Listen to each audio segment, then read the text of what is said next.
प्रश्न क्रमांक 26,961. सन्माननीय अध्यक्ष महोदय, छापल्याप्रमाणे अध्यक्ष महोदय, या ठिकाणी उत्तरात असं देण्यात आलेलं आहे की शासनानं 2026 रोजी 6 जानेवारी 2026 रोजी अभ्यासगट स्थापन केलेला आहे, परंतु त्याचा अद्याप अहवाल आलेला नाही.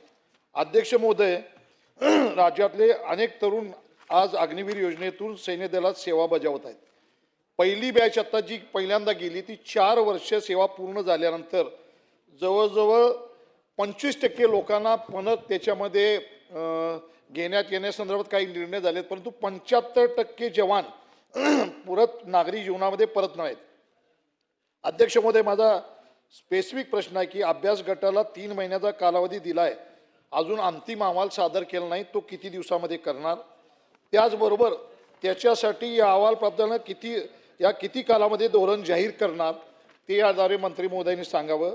अध्यक्ष महोदय, राज्य ही जी सेवा बजावतात त्याच्यामध्ये पहिली बॅच 2839 जवान आहेत आणि याच्यामध्ये केंद्र सरकारने जारी केलेल्या आरक्षणाचा तपशील जो आहे तो केंद्रीय सशस्त्र पोलीस दल आहे, BEL माझगाव डॉग भारतीय रेल्वे भरती आहे, भारतीय तटरक्षक 10% आहे, नागरी संरक्षण 10% आहे, BSF आणि वेगवेगळ्या सीमा सुरक्षा दलामध्ये हे सगळे अग्निवीर काम करतात.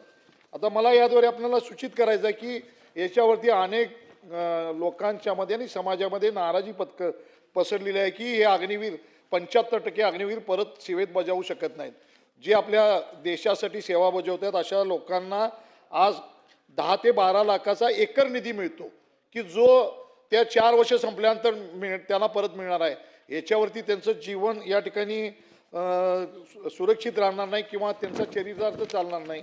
आणि अशा पद्धतीनं हा जी अग्निवीर आहेत यांना आपण जे धोरण या ठिकाणी समिती नेमली, ही समिती या ठिकाणी याचा अहवाल जो देणार आहे आणि यांना त्या अहवालामधून कोणता तपशील याद्वारे जाहीर करणार आहे, किती दिवसात हा अहवाल देणार आहे.